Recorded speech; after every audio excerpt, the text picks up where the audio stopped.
సదాశివపేట పట్టణంలో నగర సంకీర్తన ఈరోజు శ్రీ వాసవి కన్యక పరమేశ్వరి మందిరానికి నుండి ప్రారంభమై బసవేశ్వర మందిరం, నాగులకట్ట, ఎడ్ల బజార్ దర్శించుకుంటూ సంగమేశ్వర మందిరానికి చేరుకున్నారు.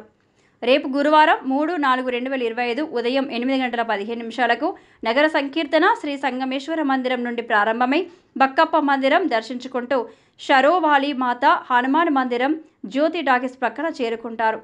పైన తెలిపినటువంటి వారి మందిర భక్తులు శ్రీ సంగమేశ్వర మందిరానికి రాగలరన్నారు.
రేపు ఇక్కడ పక్కన బక్కపమ్మని దర్శించుకుంటూ షేరోవాలి మాత ఏదైతే జ్యోతి టాకీస్ దగ్గర ఉందో అక్కడికి చేరుకుంటాం. మనం అందరం కూడా మనం ఇంకా 12 తారీఖు వరకు మన కార్యక్రమం ఉంటుంది కాబట్టి ప్రతి ఒక్కరికి సమయం తీసుకుని అందరూ పాదాభివందనాలు. రేపు కూడా 2 రోజులు మనం ఇంకా మన టౌన్లో ఉంటాం.